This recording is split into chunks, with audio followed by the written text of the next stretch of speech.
Hey everyone, welcome to the NoochieCast, episode 15. Now, it's been a minute since we did our last one of these.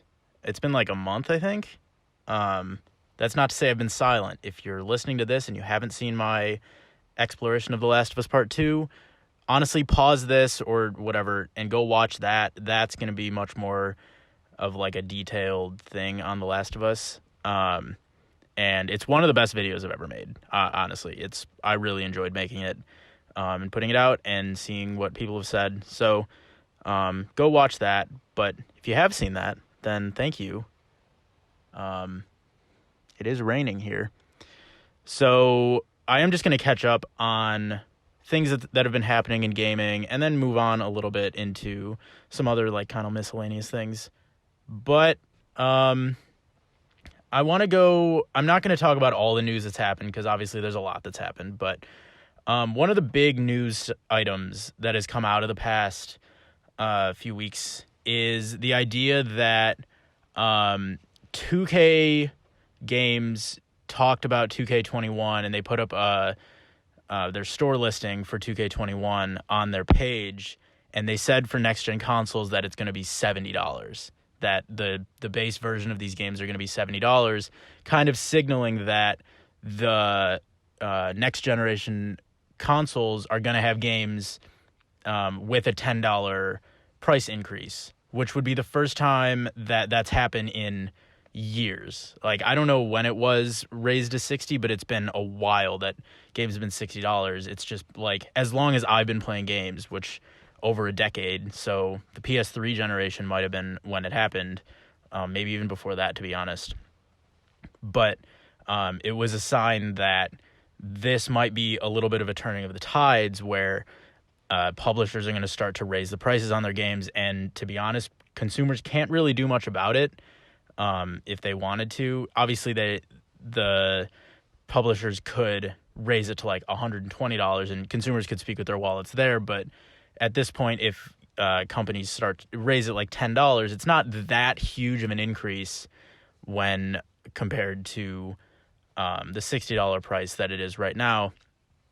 And I just want to give my thoughts on it are really that it's not that big of a deal to me.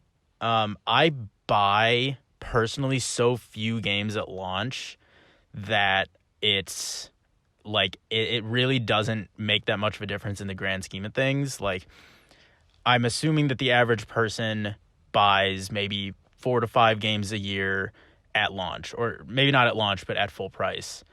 And so what's that? That's $300 ish. Call it $250 to $300 for however many games they buy, and then this is raising it to $350. Like, it's really not that big of an increase, and if it's going to offset increases in development costs and publishing costs and marketing costs that these companies are incurring, because with games still being priced the same way over the past 10, 15 years, development costs have increased 3 or 4-fold. Whereas, obviously, game sales have gone up in that a successful game in 2020 is probably still going to sell. Like, talk about 2K. 2K probably sells 10 to 15 million units a year. I'm not going to do the math on this because what do you think I am? But, like, that's still a lot of money for them, and hopefully they see it grow. But I think generally they've been seeing increases in revenue in microtransactions and DLC and subscriptions, which are that kind of recurring revenue that are the kinds of things that can keep the games coming. And one thing I'm a little worried about is that the games are increased in prices and then they still do microtransactions and they still do a bunch of predatory things that are anti-consumer and really hurt people. And it's just $10 more because of what I was saying, that consumers can't really do anything about it. Like, if every publisher bands together and says, hey, we're going to sell these games for $70, gamers can either say, well, fuck me, I guess, I'm kind of shit out of luck, or they could say, I'm going to shell out the extra $10 for all these AAA games, or I'm going to wait, which is another fair thing to do. That's what I do for most of my games. But overall, I don't think $70 is necessarily the worst thing in the world to happen. I just hope that it's not coming on a predatory side, an anti-consumer side, that publishers just want to raise prices so they can increase revenue and profits, and instead they actually are doing it because they want to offset more higher development costs and in turn increase in development investments, bigger budget games, maybe bigger risks that they can take. More games would be something that they can look at, especially when you look at if Ubisoft were to say, hey, our games are $70 now.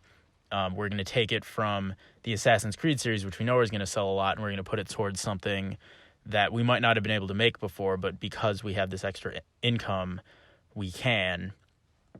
I am just worried that it's going to be the microtransactions thing, where they're only doing it because they can, and because people will spend money, and because they can make more money. But that's more of just a wait and see. And honestly, looking at where things have gone since then, it doesn't really look like... Well, I don't want to say that.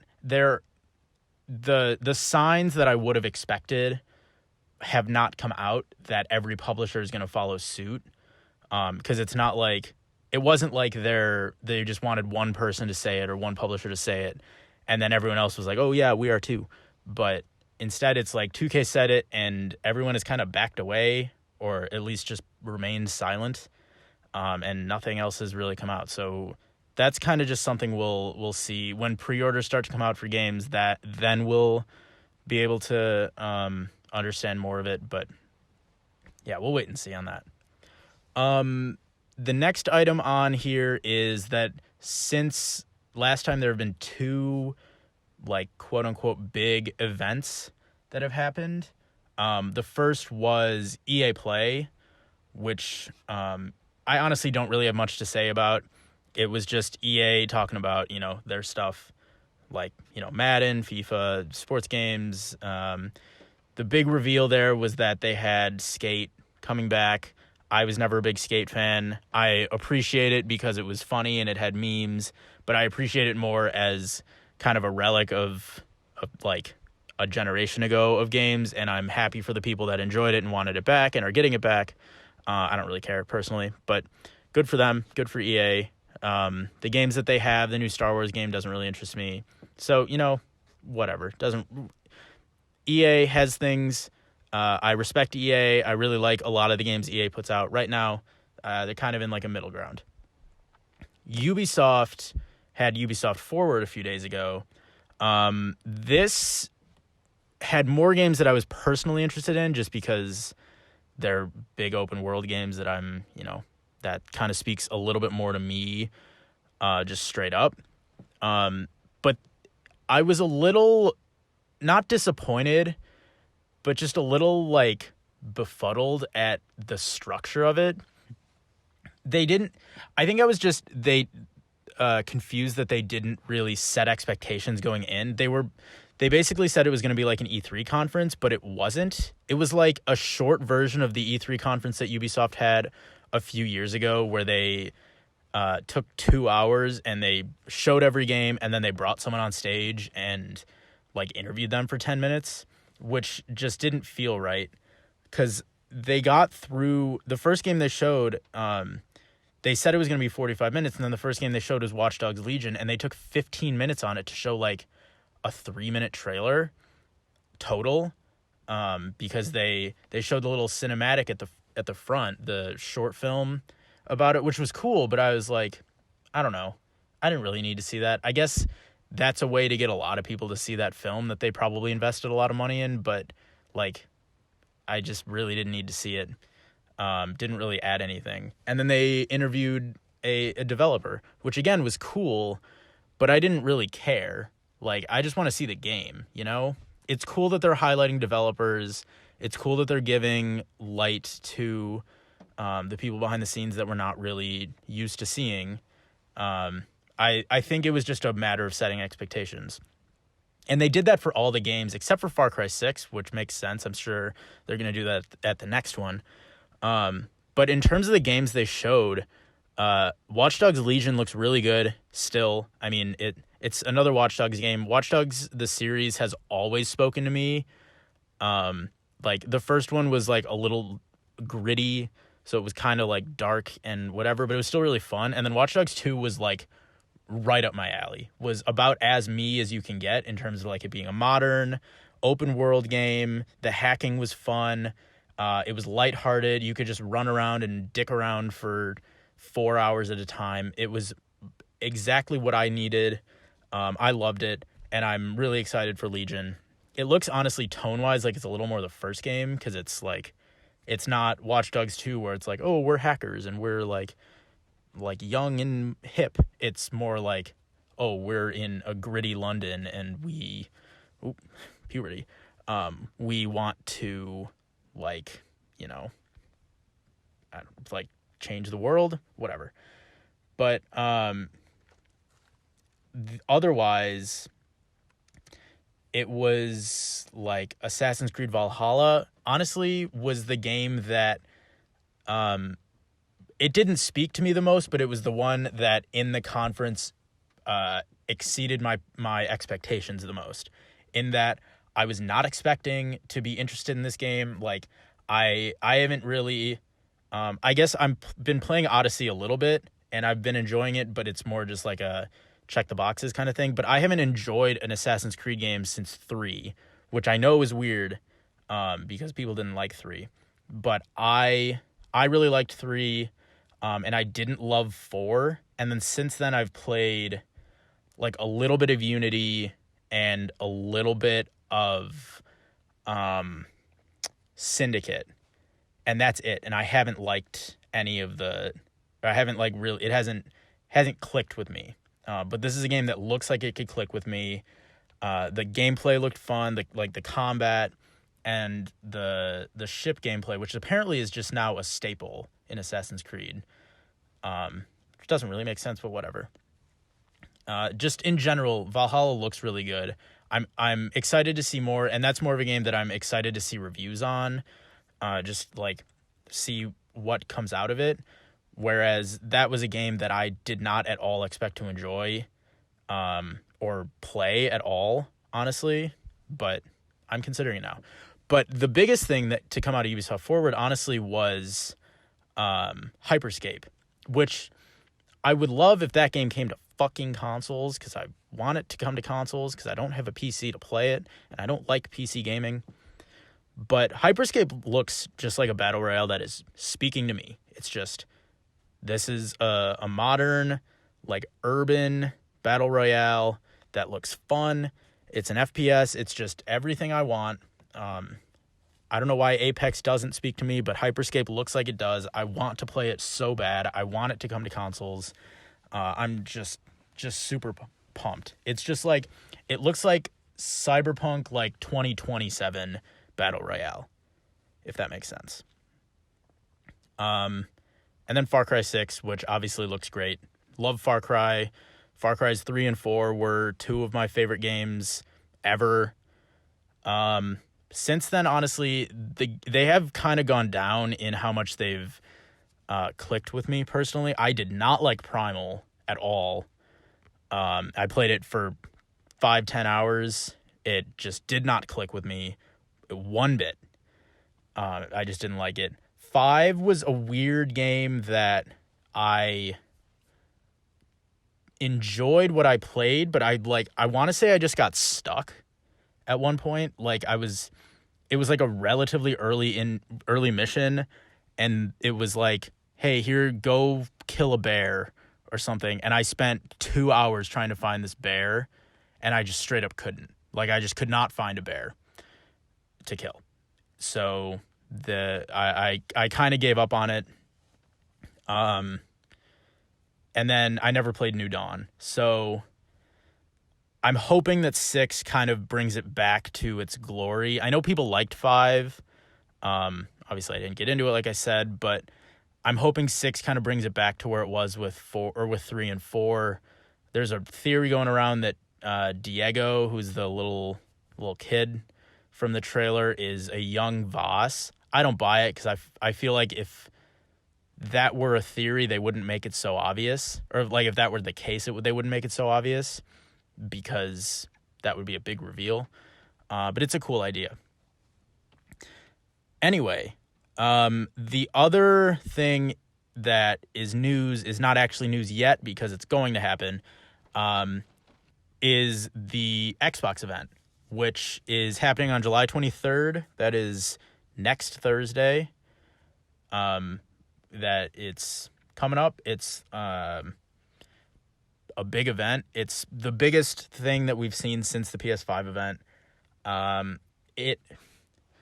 After the PS5 event happened, it felt like people in the Xbox camp were a little excited about it in the way that, like, people, like, rumors on Twitter, like tweets, a couple of people just kind of here and there saying, people in the Xbox camp are saying, we have a really good show and we were really happy with our lineup once we saw the PS5 event. And I'm just wondering, like, what is going to be shown at this event? You know, what is going to be there that is going to outdo the PS5 event? I liked the PS5 event a lot. I wasn't as high on it as other people were. But I'm still trying to think, this Xbox event is supposed to be only first-party games. So it's not like they're going to be able to reveal a Hitman 3 or, I guess, a Deathloop or a, what's the other game that Bethesda's doing? The other game that Bethesda's doing that I can't think of was, Ghostwire. So I guess technically those would be first-party titles, but, like, not really. They're, I guess, second-party. I don't know. Third-party exclusive.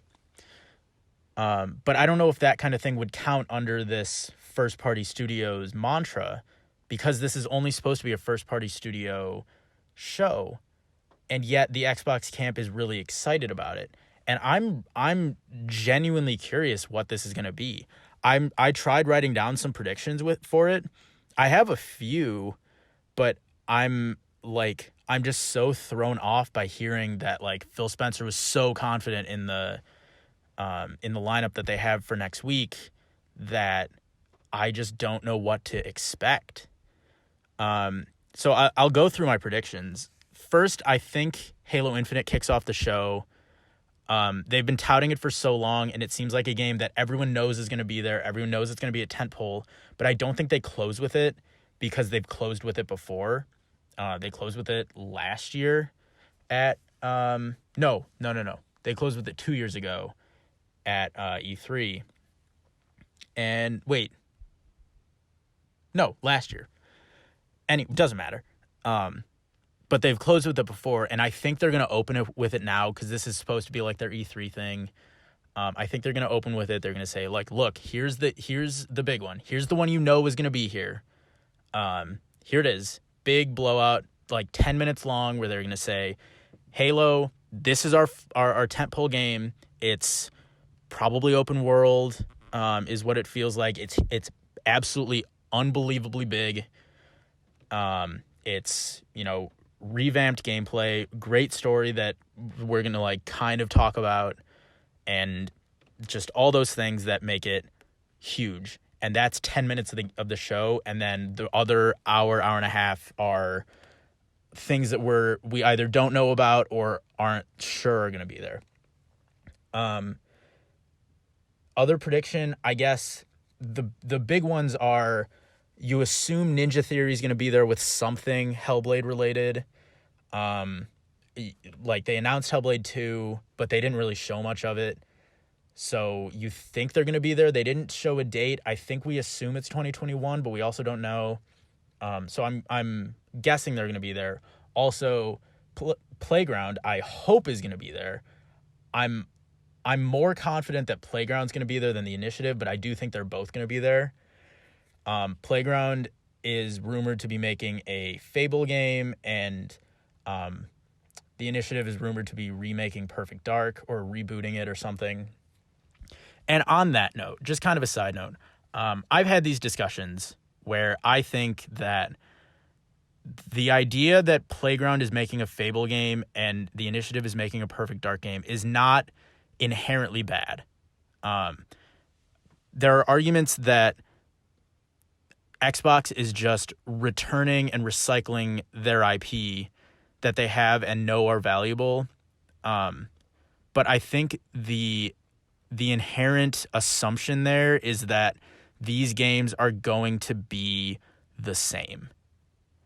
And I think that's a flawed assumption to make, because if you look in the past, look at other games that have had that happen. The one I initially go to is God of War, where if you told me in 2015 or 2016 that Santa Monica was just going to be making a God of War game for the PS4, and you didn't know anything about it, you hadn't heard any of the rumors or anything, you would just assume, oh shit, like that's another beat 'em up, like just action game where Kratos is just angry all the time and whatever. And the early God of War games were great, like in what they did what they did, and they did it well, but they weren't anything really special. And the new God of War was an absolute 180 for the franchise. It revamped it, and it pushed the fucking medium forward in a way that you wouldn't have expected from God of War.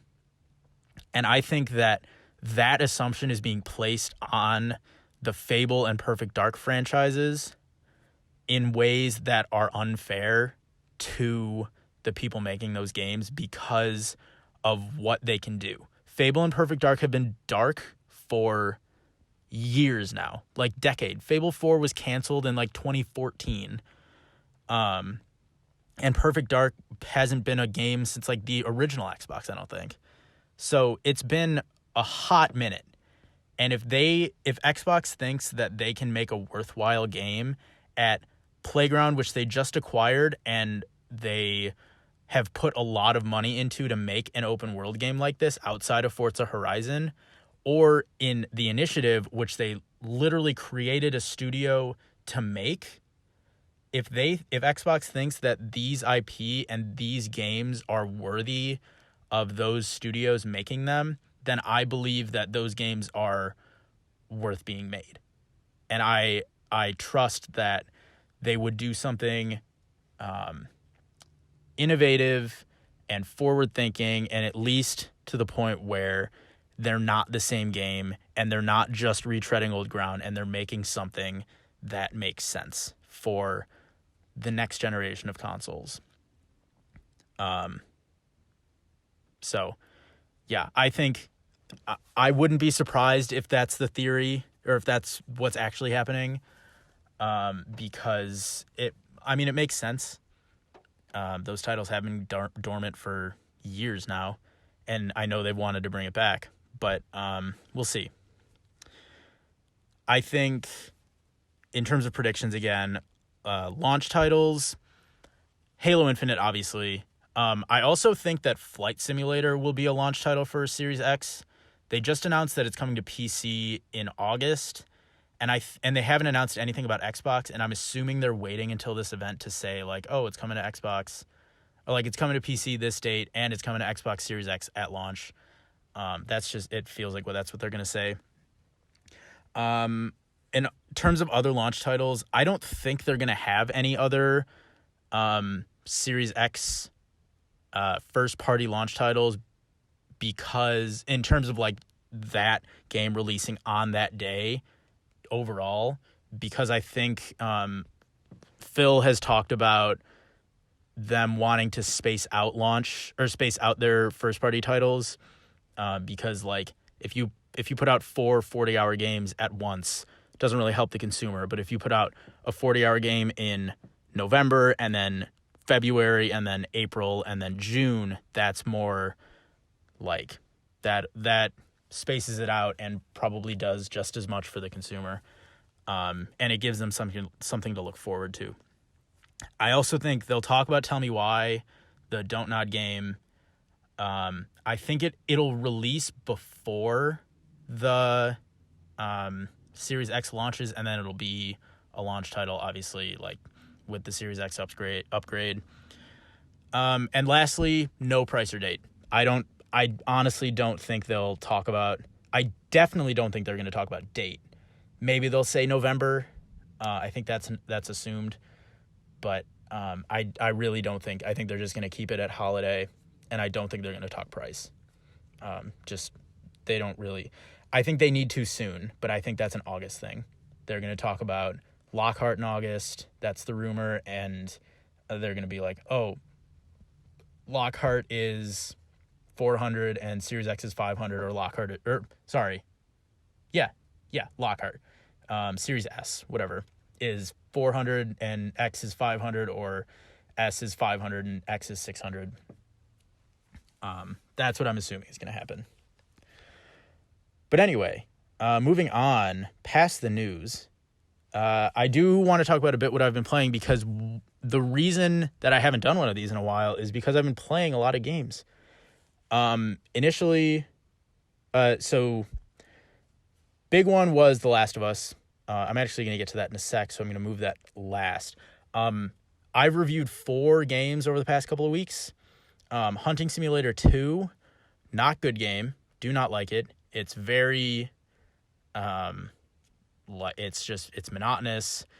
It doesn't really live up to its name. It kind of defeats its own purpose with, like, it lets you walk around and follow tracks, but it also gives you a sign of animals when they're within a certain radius of you, whether you're walking, crouching, or sprinting.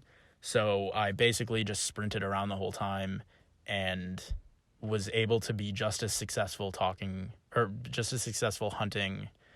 animals, just finding their things. So, after that was F1 2020, which was a very good game. It's a lot like past games, but they added in My Team, which is just like a franchise mode for making your own team. Awesome mode. Really enjoyed it. Crosscode, which is like, it's an action RPG, like a 16-bit set in what is effectively Ready Player One with its Oasis, where you're in a world where there is a game within a game, and you're playing the game for a bit, and then there are things happening outside of the game. Really good, like that. Also, and then most recently, I played Orcs Must Die 3, which actually, as I'm recording this, just came out. It just embargo released today. Enjoyed it generally. I thought the new war scenarios, which are just bigger scale attacks, were really cool. It's a Stadia only game. Stadia worked great for me. Honestly, on Orcs Must Die 3, talk about a game that sold me on Stadia. Like, I've played Stadia like twice just to see what's up. But it never like really worked that well for me. And I guess I just never it just never clicked. But with this, I was in the game in 10 seconds, and other than like a couple of points, I rarely ever even hitched. It was always smooth. And this is a game where fast-paced reactions are necessary a lot of times. When you're placing traps, obviously it's not, but when you're getting orcs close to the rift and you need to shoot them and headshot them, it is. So, talk about a game that really sold me. And then lastly is The Last of Us. Those 4, by the way, are the reviews. You can go check them out at youtube.com/gamingbolt. That's just kind of what I've been doing. But alternatively, obviously, if you've seen my other video, I played The Last of Us Part 2. All of my thoughts are over there. It's basically like a spoiler-filled review. I I fucking love that game. That game it's a 10 through and through. The more I've sat on it, the more I enjoyed it. The more, like, I think about it often. I think about just specific scenes, moments, and then overall themes.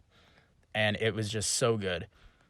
One of the things that I've been thinking about on it is, I guess I said it in the video, but it's as clear as day that you're going to be comparing part 2 to part 1, obviously. Is it better than part 1? In my mind, they're both 10s. It's hard to compare which 10 is better than another 10. I don't think so. Like, I would say it would be like a smidge above. The original is like a smidge above part 2. And the only reason I say that is because I think part 1 is tighter, like just a little bit tighter. There are very few moments in part 1 that I think could have been cut or could have been shortened. And in part 2, there was like 2 to 3 hour parts where, like, specifically in one of the latter portions of the game, I'm not going to spoil it. If you know what I'm talking about, you know what I'm talking about. I talk about it in the video. That I thought could have been cut, could have at least been cut down. But other than that, like, they're so hard to compare that I just don't really think it's worth it. Like, I do think as an overall experience, the first one was like just ever so slightly better. But they, aside from the gameplay and a couple of the characters, not even all the characters, like 3 characters, they're so different in terms of, obviously, characters, but setting, structure. The Last of Us Part 2, for the most part of it, takes place over the course of 3 days, whereas The Last of Us Part 1 takes place over the course of a year. Now, you can talk about other parts of Part 2, but I think structurally they're just completely different, and really interesting. And then thematically, which I think is most important here, where the themes of Part 2 are so different than Part 1. Part 1 was about love, and in a way, you're looking at it through this distorted world, but it's about what would you do? It's about goodness, like who's right, who's wrong, but it's about, like, what would you do for a specific person? What lengths would you go to for that person? And it's about building that relationship, especially in this new post-apocalypse. Whereas this one is about hatred, revenge, and still goodness, but goodness in a different way, because, and I guess I'm teetering on spoilers here, but it's about looking at goodness in a relative sense and understanding that absolute goodness does not exist. Even in our world now, like in reality, goodness, like absolute goodness doesn't really exist, but it kind of does.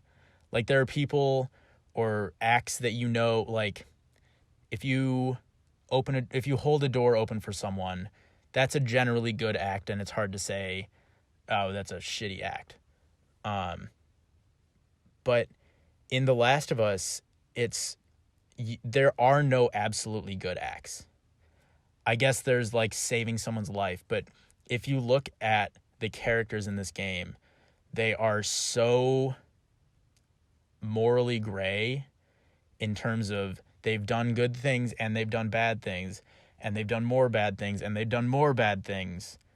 But who is right and who is wrong is so up in the air and very player driven that it's like it's explorable by the player, and it's never really answered.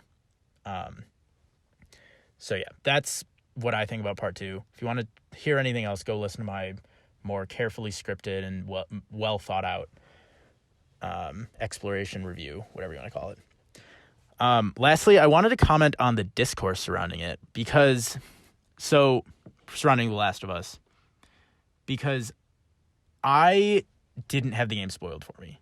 So I don't want to spoil anything, but I didn't know anything going in. There are major events that happen, obviously, but there are like a few major events that happen where you could boil it down to a sentence or a screenshot, or like very short things that you could easily spoil it for someone else. I was lucky enough to go into the game completely blind. Apart from like, I saw a tweet that said like, oh, this character is cool, but I didn't know who that character was.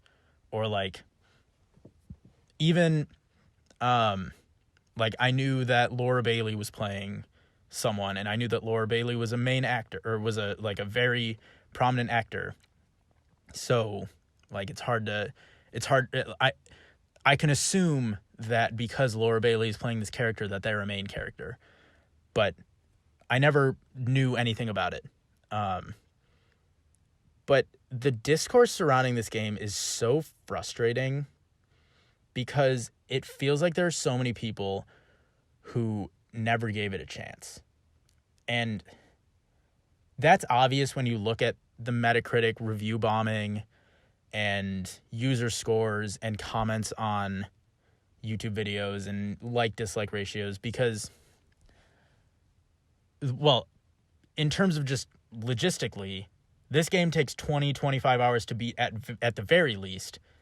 Those review bombs came in like within a few hours of the game being released. So obviously the people hadn't played it. But it feels like people just heard a synopsis, not even a synopsis, like a snippet of a potential plot point or character or like story arc that they disagreed with or saw as an agenda, and then just immediately wrote off this game as like some libtard bullshit or some like poorly written garbage game that doesn't understand how to create characters or pay off characters. And it's really frustrating to me because it's the same reaction that happened with The Last Jedi, episode 8 of Star Wars, because what's happening is fans of the series have taken the franchise, in this case the original game, and made it their own, which is great. When you release a game, you want that to happen. When you release anything, you want that to happen. You want fans to engage with it and say and relate to it and say like, oh, I really like these characters and I relate to these characters and I enjoy their presence, whatever. When that becomes a problem is when so-called fans, start becoming entitled to it. And they think that they are correct in what they want to happen. Fans of the series, honestly, I'm not going to be able to say this without spoilers. So until this point in the episode, skip ahead if you don't want to hear any spoilers. So people think that Joel dying meant that Joel was not given a proper resolution because they think that they're entitled to seeing Joel for another game. They think that because they had Joel for the first game, they're entitled to seeing him play out for a second. And even though he is a large part of the story, just because he dies at the start, that he's not given proper resolution, and inherently that's bad writing. The so-called fans are taking it and saying, I didn't like that Joel died in the first hour or two of the game because I wanted to see him for the rest of the thing because I like him as a character. Therefore, it's poorly written and I'm going to shit on this game. And I'm most importantly never going to give this game a chance. I don't give a fuck if they played it. The people who are saying the fact that Joel, just the idea, people who are dismissing the game because of the idea that Joel dies in the first or in the first hour are inherently not giving this game a chance. And I just because sure, he's not as present as he was in the first game. You fucking play as him in the first game. But he's still a main driver in the story. And I just don't, it's frustrating to me because I can see it. I don't want to come off sounding like I'm this all-seeing eye and people who don't agree with me are wrong, because I completely understand that I understand flaws with the game, and I even agree with some of the flaws with the game. It's not perfect. There are things that I either disagree with or I see as could have been better, but I still think it's a 10. It's the people who are like, oh, because Joel died at the start or because Lev is trans, this Naughty Dog has an agenda or whatever. Things like that just frustrates me.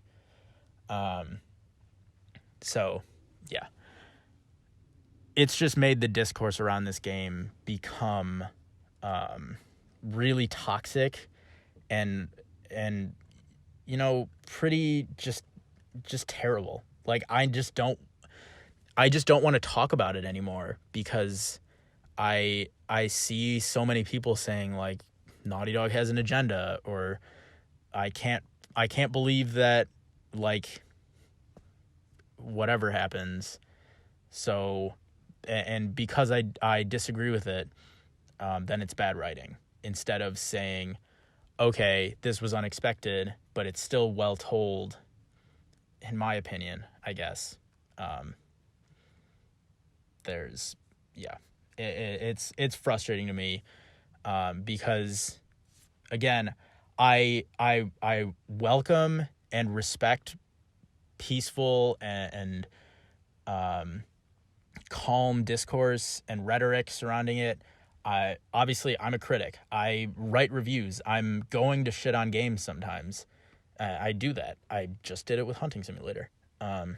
What I don't like is when fans start to get entitled to things where they think that the game is theirs, and because they disagree with something, then it's a problem. That's where things start to get shaky. But again, I appreciate, respect, hope for discourse surrounding it, criticisms, not even constructive criticism, but just like people talking about it and saying, I liked this, I didn't like this. That's great. When it starts to get vitriolic, that's when it's a problem. And when people start to get entitled to franchises that aren't theirs, that's when it's a problem. Moving on, but related though. My main story today is probably going to be a little bit shorter, to be honest, but I want to talk about 10s. Like what games are 10s and what make them 10s. So when I say a 10, I literally mean what game on a scale of 1 to 10, if I were to review it, would I give a 10? And the thing here is that I've done lists in the past. One of my first episodes of this was the top 10 best games of the decade. And 10 to 1, I listed my top 10 favorite games of the 2010s.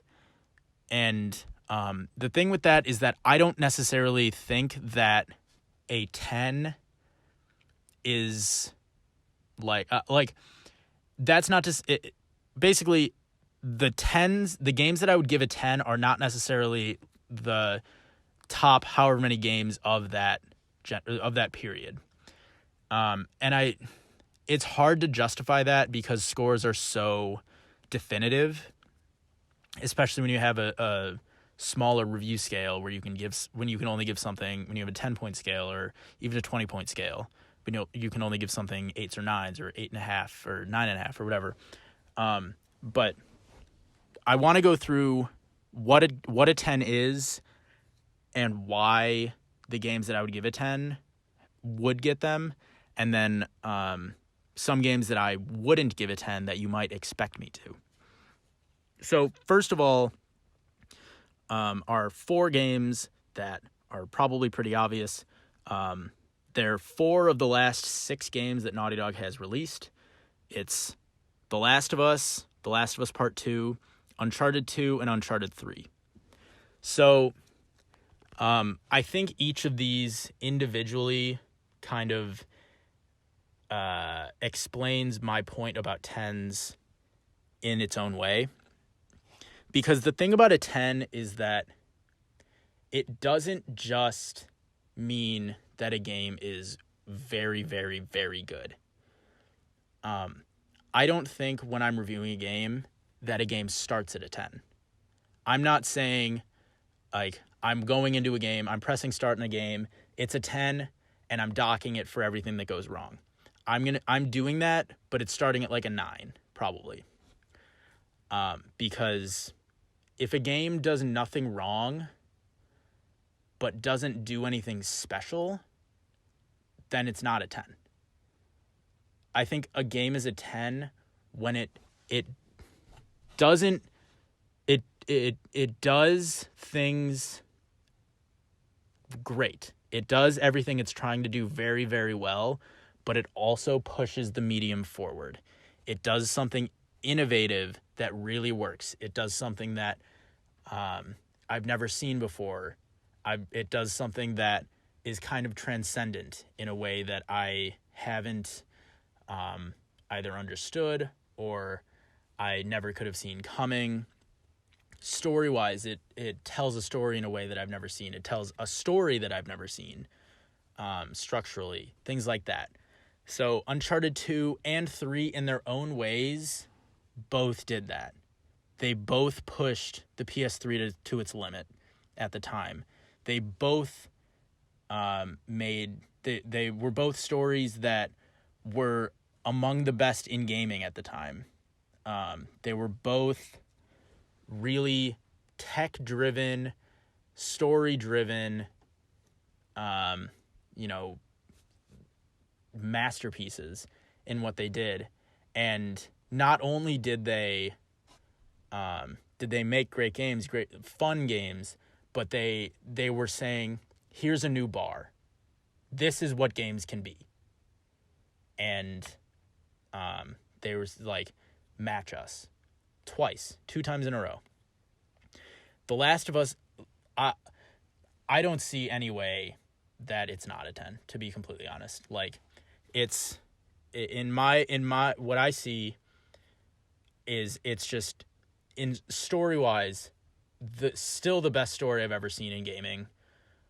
It's just, in terms of character development over the course of 30 hours, or not 30 hours, the course of 15 hours, in terms of voice acting and technical stuff, again, just unbelievable for the time, especially. And then gameplay, again, pushing it forward, taking what they've learned from Uncharted, but making it something new in stealth action. And The Last of Us Part 2, again, making a story that I've never seen before, telling stories in ways that I've never seen before. One of my biggest points in my video about it is that it does things that make it a game or a story that could only be told in a game. There are, in a 2-hour movie or even a 10-hour TV show, and hopefully the HBO TV show is good, you wouldn't be able to get all these things because you wouldn't have the conversation between Dina and Ellie in the first half an hour of a game over what they're going to do tonight. Because, like, it doesn't really matter, but it adds so much context. You wouldn't have that open world section early in the game where Dina and Ellie are talking about, whatever, just life. Those are kinds of things where this game is something special. It's transcendent. It pushes the medium forward. And I just really think that that's a way that Naughty Dog has done that. And the reason that I don't include Uncharted 4 in this, Lost Legacy is just, basically Uncharted 4 again, so group them in, is that I think Uncharted 4 wallowed in its past enough that it didn't do much to move it forward.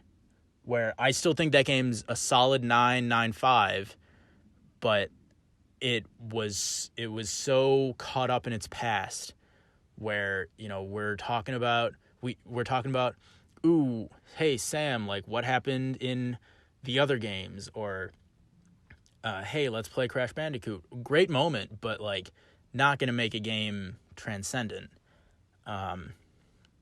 So, and then in terms of gameplay, again, it was just like, let's take the Last of Us gameplay and fuse it with the Uncharted gameplay, so it's more stealthy and everything. And it's bigger, obviously, but I just didn't see it as really revolutionary, which is why I don't think it's a 10. Another 10 is Skyrim. In terms of just, like, gameplay, awesome, but in terms of what a world can be, in world building, in lore, in just organic gameplay, it's unmatched, and it really has set a tone for what organic gameplay is since then. GTA 5 also, just open world expertise, every moment is a story. That's a 10. Like, it's so well detailed. It's so, like, there's so many things to do. Even now it's being constantly updated. It's like, even if you don't really enjoy it, it's still revolutionary in what it did technically and what it's doing. That I definitely think it's a 10. I love that game. It's so good. Story's really good. Characters are really good. But just the gameplay itself and the world, fantastic. Super Mario Galaxy, I was going to put 2 on here. I think I honestly enjoy 2 as just a game more, but I think 1 is kind of the benchmark because it, again, pushed the medium forward. It, it made it so you can, go around the planets. It was, the gameplay of it was just so new to the Mario franchise. Like, it was still Mario 64 and Mario Sunshine and all those. You could still see those blueprints, but it was new. It took those and made it something different. Made that, like, third person platforming brand new and something and the best that it's ever been, pushing the medium forward. It was transcendent in the way that it was seen as this benchmark, like this new idea of how to make a 3D platformer. And it was just so well received and still honestly hasn't really been topped. Again, Galaxy 2 I probably enjoy more just from a gameplay perspective, but Galaxy 1 was the better experience. And lastly is Fortnite, to be honest, because, and it's hard to do a review of Fortnite because it's so ever-changing that if I review it now and wait a year, the game's entirely different. Like, I remember thinking when it came out 2 years ago, like, oh, yeah, 3 years ago? 3 years ago. Like, cool, whatever. If someone did a review of it then, it was probably like, whatever, like an 8. Great game, doesn't really do anything special. But if you look at it now, in terms of, obviously it's transcendent in terms of the gaming industry. It's the biggest game that has seen this kind of success ever. I don't know about revenue. Obviously it makes billions of dollars, but I don't know what kind of revenue League or World of Warcraft are making. Or even like Call of Duty's making billions, obviously. But just in terms of a game that has kind of set the world ablaze outside of just the gaming sphere, it's definitely the one recently. And also, it's revolutionizing how to create a game, how to make a game as a service, but I use that term tentatively because it's not a service, it's an experience. It's an ongoing, it's like a free subscription, to be honest. You can come back every day if you want, or every week, or every month, and there's something new. There's, there are new seasons, or there's some new thing you haven't explored, or there's a new boss fight in an area, or whatever, or there's like a new challenge. But in terms of just what that game is, in terms of how it's created, and in what it's done for the gaming industry, I think it's very, very transcendent, and it definitely has pushed the medium forward. Now, you will notice with these 10s that they're very recent. Like, there's a lot of recency bias here. A lot of that's more just because I wasn't really alive or not alive, but like I wasn't really playing games when I was 4, when something like Ocarina of Time came out, or when like Mario 3 came out, things like that. So it's hard for me to retroactively say, oh yeah, I think Dr. Mario's a 10. It's not, but like Dr. Mario's a great game. So I don't want to comment on those. I will let other older people comment on those. I will recognize their importance in the game, in games, in the industry, but I just don't want to comment on them because I just can't, because I wasn't there to see it. I can see with hindsight what they've done for the industry and how well they've held up, but I can't say that I think Ocarina of Time is a 10 because I can only see it 20-something years after the fact. So again, with recency bias, I want to talk quickly just about a few games that aren't 10s that you might think are. I obviously already mentioned Uncharted 4. Death Stranding, I really, really teetered on, but I think it's a little too slow. I think it absolutely hits that point of transcendence and doing something that's never been done, doing something innovative, really being different. But I think there are too many flaws in its gameplay that make it like just come down from that 10. Where if you look at, it starts at a 9 and it can make its way up to a 10. I think it does, and then it comes back down. So like it starts at a 9 and then you see it and you think, this is great. This, like all these things are really new and awesome. It goes up to a 10 for a bit, and then you start to notice some of the flaws, and it comes back down to like a 9.5 or a 9.8, whatever. So it's close. Saints Row 3 and Saints Row 4, two of my favorite games of all time, including Saints Row the Third, probably my favorite game of all time.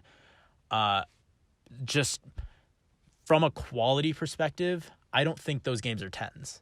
Like, Saints Row the Third is unbelievable in terms of how fun it is and everything, but I don't think it's not really pushing anything forward. It's not doing anything that innovative. It just does what it does so well that it's so much fun. Same with 4. It's so much fun, but it's not like making any jumps, unless you're saying like comedy games are great.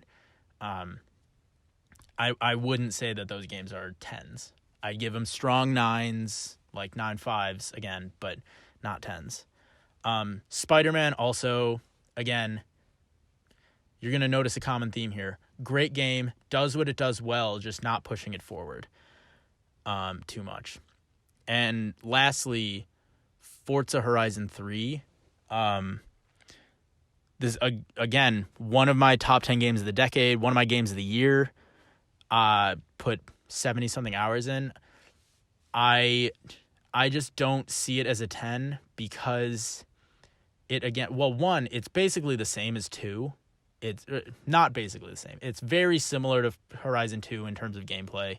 So it's not really making that much of a leap. But again, it just does what it does so well. But it's hard to transcend, especially in an open world driving game. It's hard to tell like a really unbelievable story in a game like that. I also do think one other game that I honestly just thought of that's a 10 is Modern Warfare, the original, the 07 one, COD 4. In terms of game shooter stories, telling a story in an FPS, and also revolutionizing multiplayer in a way that you still are seeing the ripple effects of now. It's not even like a ripple effect, it's a fucking tsunami that is still very severe right now, in a good way. That would be one of them. Plus, it's just a phenomenal game. So yeah, that there are obviously a lot of common threads through that, where the games that I think are 10s are games that they do what they do great, but a 10 is something that is something more. I see a 10 and I think this game is transcendent. I know I keep using these words, but I want to reiterate them. They are pushing something. They are setting a new bar. They're making something that has never been done before. They're innovative. But they're not innovative for innovation's sake. They're innovative in a way that is creating new avenues for gameplay, or changing the way a story is told. And they do it so well. And the games that aren't 10s, again, nothing against them. They are often phenomenal games still. Saints Row the Third is my favorite game of all time, and I don't think it's a 10, because I think that a game, again, in my philosophy, doesn't start at a 10. It starts at a 9, and if it does nothing wrong, if it's just like flat, awesome, great, very like few flaws. No game is flawless, but if it has like minimal flaws in terms of gameplay, polish, things like that, then but it doesn't do anything particularly new or special or transcendent, then it's probably a 9, 9.5, somewhere around there. But to be a 10, it has to do that has to go that extra mile, take that jump, do something new. And I don't, that doesn't happen often, but when it does, it's really special. So, yeah, thank you for indulging me on that. Thank you for listening. This has been the NoochieCast. I will probably be back with my reactions to the Xbox event, which is next week. So hopefully that will be an impressive showcase. Other than that, I am Matt Nucci. This has been the NoochieCast, and I'll see you next time.